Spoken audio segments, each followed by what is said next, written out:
Je vais quand même faire une rectification. Dans la première vidéo dont je parle sur Vladimir Poutine, il y a quand même une petite erreur. Les États-Unis n'étaient pas, avant la guerre contre l'Ukraine, c'était la guerre en Irak. Donc, je voulais parler de l'Irak, mais j'ai commis une petite erreur de langage. Et il y a encore une mise au point. L'ordre international n'a jamais été multilatéraliste, excepté un peu le jumelage entre l'URSS et les États-Unis qui ont eu à gérer un même ordre mondial. Mais, sur les prophéties bibliques, il y avait un avantage par rapport aux États-Unis, malgré à côté était l'URSS, ça aussi c'est dans les prophéties bibliques que les États-Unis avaient quand même un large avantage par rapport à l'ex-URSS. Nous avons connu, oui, nous connaissons l'OTAN, nous connaissons le plan Marshall. Et c'était des avantages qu'avaient les États-Unis par rapport à l'URSS. Donc, c'est dans la Pax Israéliano que prendra fin la déraison des nations, les actes irréfléchis, des actes qui se répètent, comme je dis tantôt,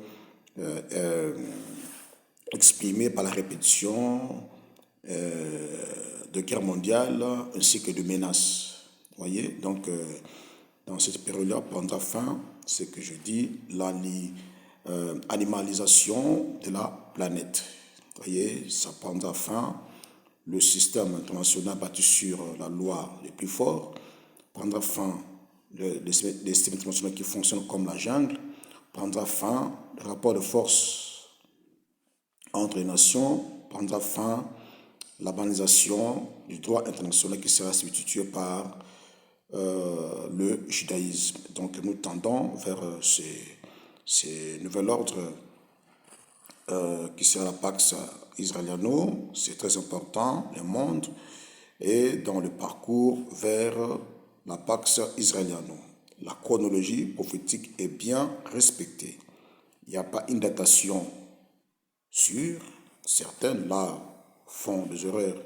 Beaucoup d'érudits de la Bible qui essaient de donner des dates par rapport aux événements mondiaux.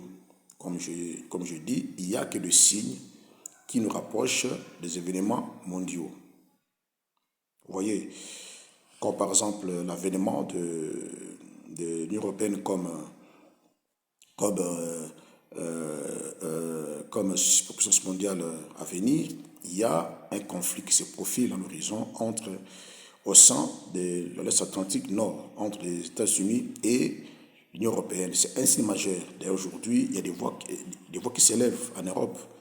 Les Européens veulent se distancer des États-Unis. C'est un grand signe qui annonce l'avènement de l'Union européenne comme superpuissance mondiale bientôt. Mais il n'y a pas de date précise. C'est un signe majeur qui annonce cela. Vous voyez? Donc c'est très important. Il y a un signe qui va annoncer l'avènement de la puissance vaticane comme superpuissance mondiale. L'Allemagne qui se rêve aujourd'hui, l'Allemagne deviendra le chef de file de l'Union européenne. L'Allemagne entrera en conflit avec la puissance vaticane. C'est le signe qui annoncerait l'avènement de la puissance vaticane en tant que puissance mondiale. Il y aura un axe Rome-Jérusalem pour établir le QG de l'œcuménisme, qu'on appelle autrement le dialogue interreligieux. Vous voyez, qui va permettre les rapprochements entre arabes et juifs pour se mettre d'accord. Il y aura un compromis international pour la mise en place du troisième temple à Jérusalem. Vous voyez, donc les nationalistes juifs ne pensent pas que c'est par la violence que le troisième temple sera reconstruit. Il y aura un compromis dans le cadre de l'œcuménisme, les religions du monde vont se dire on a qu'un seul Dieu, c'est le message qui circule. On va se mettre d'accord parce qu'on sait que le Dieu véritable s'est révélé au peuple juif. Il faut un temple à Jérusalem pour tout le monde. Et c'est là qu'il y aura un désaccord religieux entre les Juifs et le reste du monde. Dans ce cadre-là, cela déclenchera la Troisième Guerre mondiale quand le peuple seront persécutés, les peuples juifs seront persécutés. De la guerre d'Armageddon, les peuples vont se tourner vers Hachem pour se souvenir des promesses faites à Moïse. C'est alors que Hachem descendra pour intervenir avec l'Église, le chrétien, et Dieu mettra fin au cauchemar quotidien des peuples juifs avec le pays voisin arabe, et Dieu va juger d'autres nations, les États-Unis, la Grande-Bretagne, qui auraient procédé au partage de l'État d'Israël, la ville de Jérusalem, Est et Ouest. Tout cela prendra fin et ça sera le millénium. Et après la dernière guerre mondiale d'Armageddon, là encore, le Seigneur va intervenir de manière spéciale et ce sera même la fin des armes nucléaires et nous entrerons dans l'éternité avec la Pax israélienne. Donc c'est très important, c'est des choses à développer. L'année prochaine, Dieu aidant, Hachem aidant, je vais donner des manuscrits, je vais faire des cours que je vais publier, le livre, le documentaire au modèle standard. Il y aura des experts qui vont intervenir. Voilà pourquoi je continue à dire, tu es un père de fonds, tu veux participer, tu es un commentateur, tu veux participer, tu es un expert, tu es le bienvenu. J'ai donné mes coordonnées, j'ai donné mon numéro, j'ai donné mon email. Si tu es intéressé, tu peux toujours appeler, toujours écrire, tu seras le bienvenu et on va essayer d'approfondir, de parler comment mettre en place ces supports qui vont parcourir le monde entier. Donc je vis en Afrique du Sud, je suis de nationalité congolaise, je suis de Kinshasa, mais je vis en Afrique du Sud. Voilà. Je suis prêt à travailler avec quiconque qui se sent intéressé dans ce projet, de pouvoir travailler ensemble. Je poste sur Facebook avec le nom de Grand Moutou Mounene. Je poste sur Quora avec le nom de Grand Moutou Mounene. Vous me suivez sur YouTube. Je poste sur le nom de Grand Moutou Mounene et de Sonia Temba. Vous pouvez lire mes posts, commenter, envoyer des observations, des questions. Je suis prêt à répondre sans pour autant donner le détail qui concerne la publication des livres et de documentaires. Donc c'est très important de suivre la lecture, l'évolution de la politique internationale, les relations internationales à partir des prophéties bibliques. Vous allez découvrir que Dieu lui-même avait écrit de sa propre main toute l'histoire de l'humanité. Et dans son grand amour, il a réservé une grande partie qu'il a accordée à l'homme, à nous tous, par les prophètes d'Israël. Donc comme je dis, le peuple juif, le rabbin juif ne doit pas seulement se focaliser sur le problème de l'antisémitisme ou le problème de la ville de Jérusalem ou d'Israël.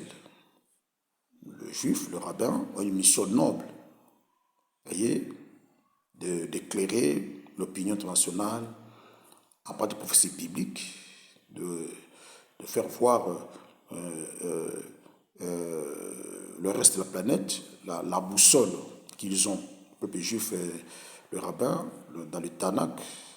Vous voyez, cette connaissance qui permet de donner un message d'espoir à toute l'humanité qui passe des moments très difficiles, comme si le monde tend à sa disparition totale. Non, nous sommes en transition par des malheurs, par des crises internationales, mais le monde tend vers la Pax israélienne. Le renouvellement de la planète, la restauration de la planète, nous reviendrons à l'état initial. Voyez, il n'y aura plus de problèmes écologiques, il n'y aura plus de problèmes de crise environnementale, il n'y aura plus de problèmes des néoconservateurs, des non-libéraux qui s'en foutent pour détruire l'environnement. Il n'y aura plus le problème de la gouvernance mondiale ou le développement durable, il n'y en aura plus. Vous voyez, Hachem viendra avec l'ordre, son ordre mondial avec le peuple juif et avec le judaïsme, pacifier le monde, régler tous les problèmes mondiaux qu'on n'arrive pas à régler pour le moment. Vous voyez, et de plus en plus, le monde tend vers une crise énorme, insolvable. Seul l'avènement de Hachem viendra régler tous les problèmes mondiaux et nous entrerons dans la Pax Israélienne, période avec laquelle nous compterons zéro arme nucléaire, zéro émission de gaz à effet de serre, zéro risque de guerre, zéro risque de pollution. C'est ce que le principe biblique enseigne. Voilà. Donc, il n'y a pas d'espérer. Même les morts, le martyr, le victime de la Shoah vont revivre et participer dans la Pax israélienne autrement. Voilà. Donc, actuellement, les actes qui posent le son politique, non, ces actes ne sont non seulement politiques, mais aussi prophétiques. Vous voyez, les uns le lisent sur le plan politique, d'autres lisent sur le plan théologique. Et il faut comprendre qu'ils font l'histoire de l'humanité qui a été écrite à l'avance par Hachem lui-même. Vous voyez, donc ce qui se passe en Ukraine n'est pas un hasard. Là pourquoi je dis à partir de manuscrits, j'ai pronostiqué sur la crise ukrainienne. J'ai dit, l'issue de cette crise ne sera pas une guerre mondiale à base nucléaire. L'issue de cette crise sera le retour aux accords de Minsk. Parce que la Russie sera toujours sécurisée dans sa zone d'influence pour se pérenniser, avoir la même mise sur le pays post-communiste limitrophe. Et j'en doute que l'Ukraine peut rester pro-occidental comme un pays observateur dans l'Union européenne, à l'OTAN, comme l'OLP est observateur, je ne sais pas moi, dans l'UNESCO, à l'ONU. Je ne pense pas que l'Ukraine va adhérer l'Union européenne ou l'OTAN. Voyez? Et la Russie va sortir la tête haute dans ces conflits. Les États-Unis vont sortir le pied, le patte entre la queue. Voyez? Il n'y aura pas une guerre mondiale à base nucléaire à partir de la crise ukrainienne. Et la Chine, à tout moment, peut attaquer le détroit de Taïwan.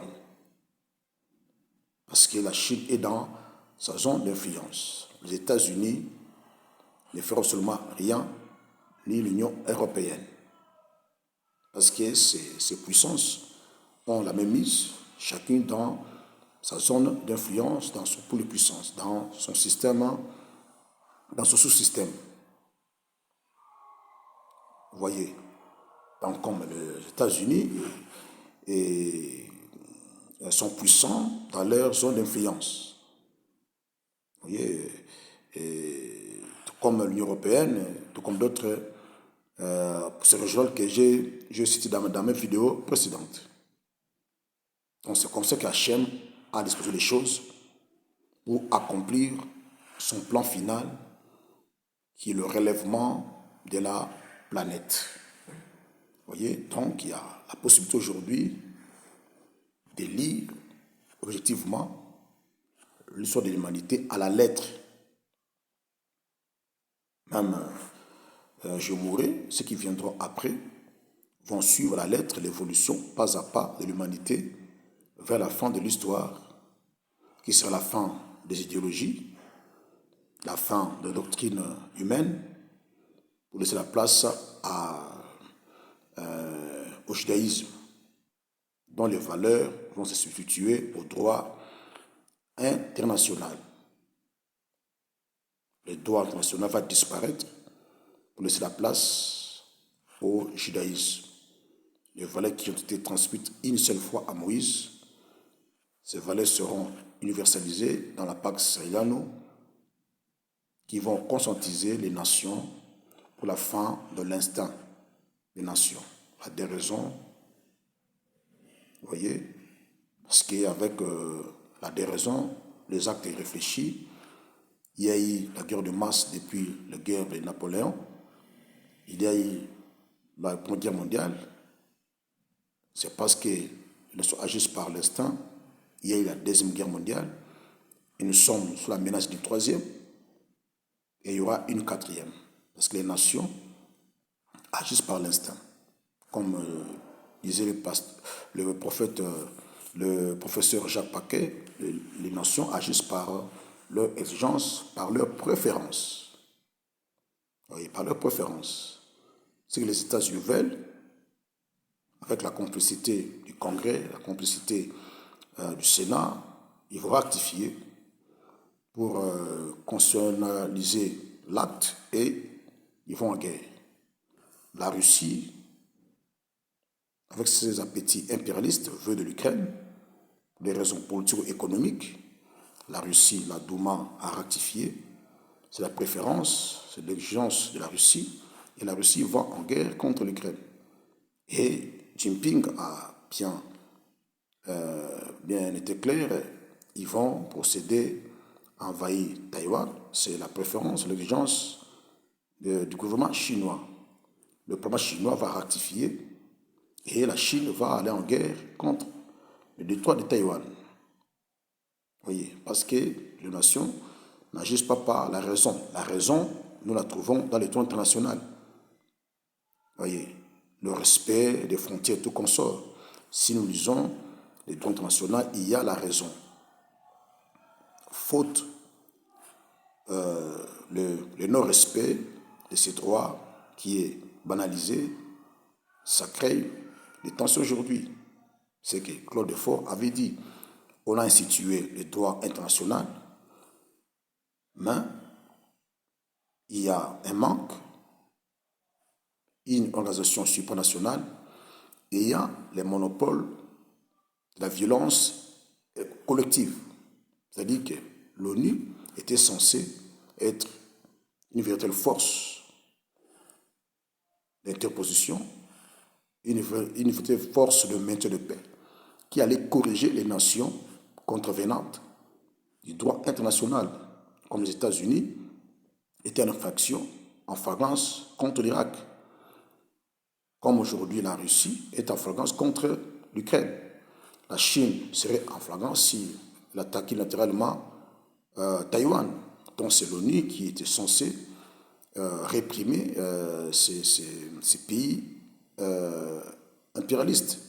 Mais l'ONU est faible, inaperçue, rendue telle par le grand vainqueur de la Seconde Guerre mondiale qui l'ont privé d'une armée si puissante qui allait faire respecter le droit international.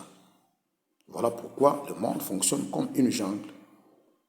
Donc le plus fort font la loi sur le petit. Ça a été mentionné dans le Tanakh et comme je dis, je cite, cela est la volonté de Hachem. Je veux le démontrer. Je veux le démontrer. Aujourd'hui, comment à l'est du Congo, il y a une guerre qui se pérennise. L'ONU, malgré la volonté impuissante de l'arrêter, parce que derrière, il y a les multinationales, il y a des grandes puissances qui sont derrière, qui sont plus puissantes que l'ONU. On n'en peut rien. On n'en peut rien.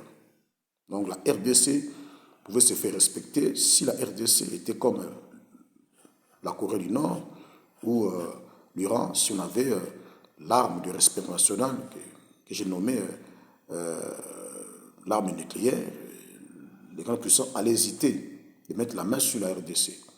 Mais tant qu'on n'a pas cette arme-là, on est touchable, on est perméable. Voilà pourquoi la guerre se pérennise. Les pays limitrophes ne sont que les instruments qu'on utilise. Et je ne condamne pas, parce que c'est comme ça que Dieu a disposé les choses. Le monde fonctionne comme une jungle. Voilà. Donc à développer dans l'année prochaine, dans mes documentaires, dans le livre, vous allez lire, comprendre que l'histoire a été écrite par Dieu lui-même, qui en est le maître dans le moindre détail, ça va étonner. Nous aurons une autre image de Dieu. Et voilà pourquoi, malgré les prières, il y a la passivité de Dieu. Dieu pouvait sanctionner directement Hitler. Dieu peut sanctionner les gens qui combattent la RDC à l'Est.